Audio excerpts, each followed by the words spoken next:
ደህና ናችሁ? ሁሉ ሰላም ነው ጋር ሁሉ ሰላም ነው። ዛሬ በኖርማል ካሜራ ማለት ነው። ብዙ ጊዜ ካሜራ ስንቀርጽ በኖርማል ካሜራ ቀርጸን አናውቅም። ራሳችን የሆነ እንትን አፕዴት ያደረገነው ካሜራዎች በዛ ነው የምንቀርጸው። ይሄ የቀፎ ትክክለኛ የቀፎ ካሜራ ነው ሊቀርጽ ፈለኩት፣ ምክንያቱም የሚያሳያቸው ነገር ስላለ ማለት ነው። በተለይ አረብ ሀገር ያላችሁ እህቶቼ የምትጠቀሙትን አንድ ነገር አሳያችኋለሁ።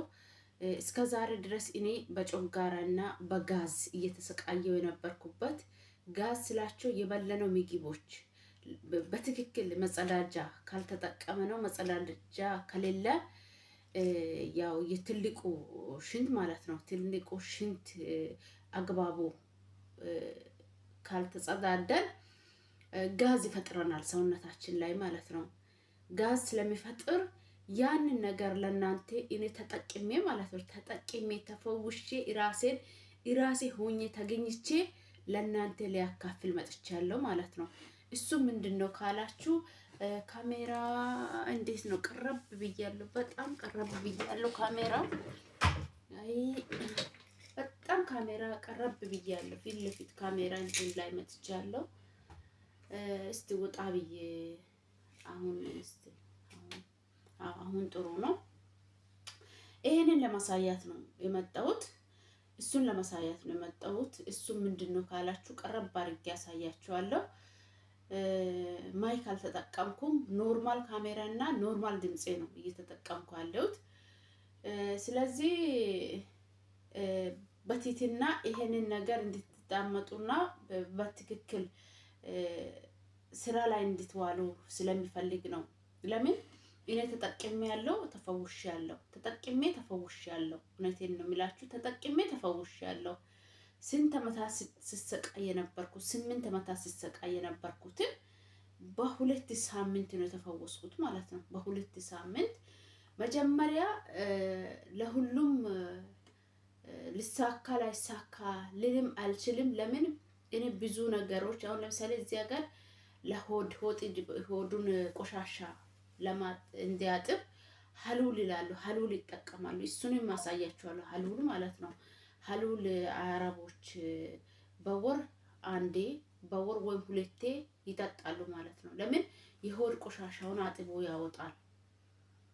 የሆድ ቆሻሻን በደንብ አጥቦ ነው የሚወጣው። ዘይቱ ምኑ አንጀት ላይ ያለውን ጥብ አድርጎ ያወጣል ማለት ነው። ይሄንን ራሱ እኔ ተጠቅሜ አይቻለሁ።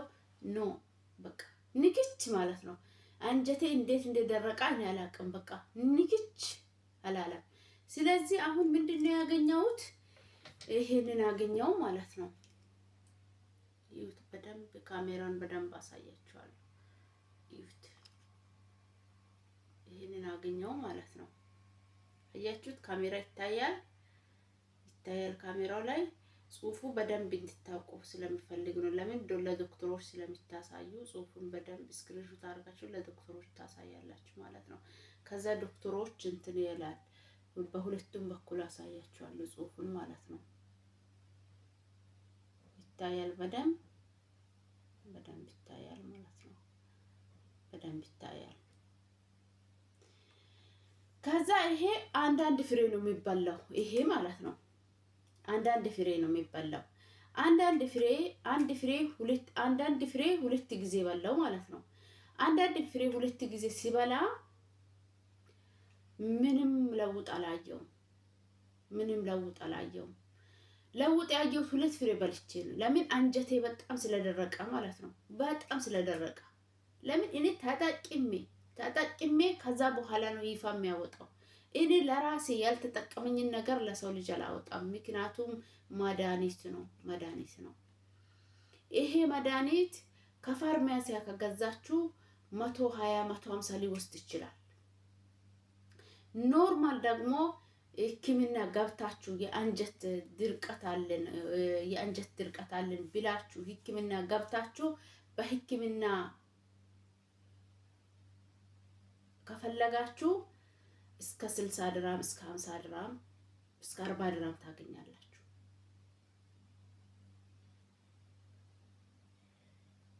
ይሄ የሆድ ድርቀት ነው። የሆድ ድርቀት ነው። ይሄ ለሆድ ድርቀት የሚያግዝ መድኃኒት ማለት ነው። ለሆድ ድርቀት እኔ በሆድ ድርቀቴ በጣም ተሰቃይቻለሁ። በጣም ከምነግራችሁ በላይ እንቅልፍ፣ ትክክለኛ እንቅልፍ አልተኛም። ሲተኛ ማለት ነው ይሄ ደረቱን ማለት ነው ሲተኛ ጋዙ ማለት ነው ጋዙ በቃ ለምን በቃ ቆሻሻ ነገር ከበለን በኋላ ለሰውነታችን የሚሆን ነገር ሆኖ ቆሻሻ ወጥቶ ካልዳ በጣም ህመም ውስጥ ነው የምትገቡት። እኔ አሻራ ገባለሁ፣ ሜዲካል ገባለሁ፣ ማይገኝ በሽታ ምንድነው እያልኩ በጣም ስቃይ ነበር። እዚህ ነበረ በቃ እሳት ነው ይሄ በቃ ይሄ ከዚህ ይሄ ደረት ሙሉ እሳት ነው የኔ ማለት ነው። በቃ አምላክን ለምን ማይገኝ በሽታ ማይታይ በሽታ እንን ለምንድን ነው የሚሰቃየው? ለምንድን ነው ይሄ ሁሉ ምንድን ነው እያልኩ ነበር።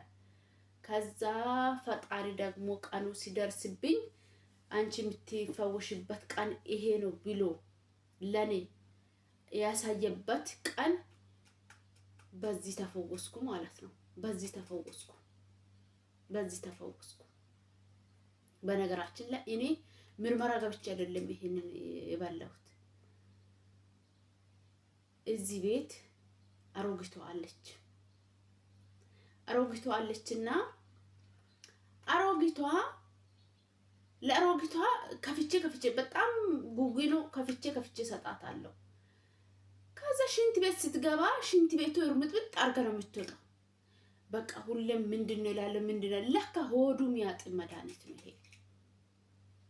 ከዛ ይሄ ምንድነው ብዬ ጠየቅኩት። ሲጠይቅ ይሄ ጋዝ ሆዳችን የበላነው ምግብ አሁን ለምሳሌ ዘይት አብዛኛው እዚህ አረብ ሀገራት ዘይት ነው አብዛኛው ሁሉም ነገር በዘይት ነው የምንሰራ አይደለ? ያ ዘይት የበላነው አንጀታችን አጥቦ ቆሻሻ የሚያወጣው መድኃኒት ነው።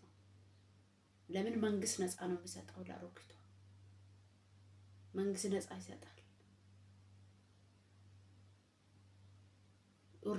ኦሪጂናል አለ የተባለ ኦሪጂናል መድኃኒት ነው ይሄ መድኃኒት። መንግስት ነፃ ነው የሚሰጠው። መንግስት ነፃ ይሰጣል። ከዛ እሺ እኔም ፈልጋለሁ አልኩት። እኔም እንደዚህ እኮ መጸዳጃ የለኝም እኮ በወር አንዴ በወር ሁለቴ ነው እኔ ሽንት ቤት የሚጠቀመው። ከውሃ ሽንት ውጪ እኔ ሰገራ አይቼ አላውቅም አልኩት። እስከ ዛሬ ለምን አልነገርሽም አለች። በቃ እኔ ሩዝ ብዙም አልጠቀምም። ያው እኔ እንጃ ሆድ ድርቀት አለ ተብያለሁ ከዚህ በፊትም። ግን ምንድነው መድኃኒቱ ለሆድ ድርቀት የሚጠቅመው አልኩት። ከዛ በቃ ይሄ መድኃኒት ለሷ ሁለት መጥተዋል ማለት ነው። ለሷ ሁለት መጥተዋል። ከዛ ሲመጣ በወር ነው የሚመጣው። ሲመጣ እሷ ምን ታደርጋለች? ለልጆቿ ትሰጣለች፣ ለልጆቿ ታካፍላለች ማለት ነው። ከዛ እንትን ነው የሚመስለው መድኃኒቱ ፍሬው ማለት ነው። ፍሬውን እናያለን ካላችሁ ፍሬው ይኸው ጥይት ነው የሚመስለው። እንደዚህ ነው ፍሬው ጥይት ነው የሚመስለው። ከዛ እኔ ጠየቅኩና ከዛ በኋላ እሷ ደግሞ እኔ አሁን ሲመጣ ለአንቺ እሰጥሻለሁ ለአንቺ አንድ እሰጥሻለሁ አለሽ። ከዛ በኋላ ለኔም አንድ ተሰጠች። አንድ ፍሬ በላው፣ አልተሳካልኝም። በቃ ምንም ያየሁት ነገር ውጤት የለም። እንደገናም አንድ በላው፣ ምንም ያየሁት ነገር የለም። ከዛ እርግዝና ችግር አያመጣም፣ ይሄ ሌላ ነገር በሽታ ሌላ እንትን አያመጣም ማለሽ። ከዛ ነርሷ ሁሌም ትመጣለች እዚህ ቤት ማለት ነው። ነርሷ ስትመጣ ነርሷን አማከርኳት። ነርሷን ሲያማክራት ይሄ ምንም ጣጣ የለም፣ ምንም ሳይድ ኤፌክት ምንም ነገር የለም። ስለዚህ ይሄ ለሆድ ድርቀት ብቻ ነው፣ ለሆድ ድርቀት። አንቺ በቃ እንጃ አጠገቤ ሰው እንዳለ አንቺ ይላለሁ። ምን ልበላችሁ? እውነቴን ነው የሚላችሁ። በቃ የሆነ በቃ ከቤቱ እቃ አውጥታችሁ ሁሉም ነገር ከቤት አውጥታችሁ ቤቱን ጽድት ታርጋችሁ ሲጠርጉ ቤቱ እንዴት ነው የሚያምረው! ይሄንን ባልታችሁ ሽንት ቤት ከገባችሁ ማለት ነው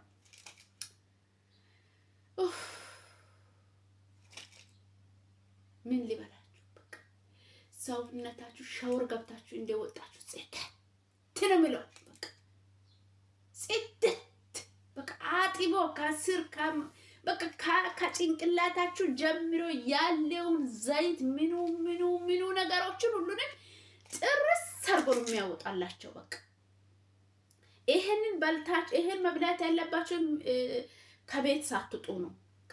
ይሄንን በልታችሁ ከቤት መውጣት የለባችሁ። በቃ ለምን ሲደርስ ሽንት ቤት ነው ማይልም የትም አይልም። በቃ ሲደርስ በቃ ፋታ አይሰጣቸውም ማለት ነው። ታይም አይሰጣቸውም፣ ጊዜ አይሰጣቸውም ሲደርስ ማለት ነው። ስለዚህ ይሄንን መብላት ያለባችሁ ከመተኛታችሁ በፊት 3 ሰዓት 2 ሰዓት እያለ ማታ ወይም ቀን እረፍት ሰዓት ለምሳሌ ምሳ እንደበላችሁ ምሳ በልታችሁ ምሳ ከበላችሁ በኋላ ለእረፍት ክላሳችሁን ስትገቡ ያን ነው መብላት አለባችሁ። በቃ አጠገብ ሽንት በቃ መጸዳጃ አጠገብ ሆናችሁ ነው መብላት ያለባችሁ። ይሄንን በቃ አሊያም በቃ ውጪ ወጣ ልትሉ ምን ልትሉ መብላት የለባችሁ። ስለዚህ ፓርት 2 ብዬ ይዤ እመጣለሁ። አመሰግናለሁ። ፎቶን አስቀምጣችኋለሁ። ስክሪንሾት አድርጌ ፎቶን አስቀምጣለሁ። ቪዲዮውን ሼር፣ ኮፒ ሊንክ ዱት እያደረጋችሁ ለብዙ እንዲደርስ አድርጉት። አበረታቱት። ወዳችኋለሁ። እኔ በዛሬ በኖርማል ካሜራ ወስጃለሁ። የእውነቴን ነው። እስከ ዛሬ ፊልተር ነበር የሚጠቀመው። በኖርማል ካሜራዬ እስቲ እንዴት ባይ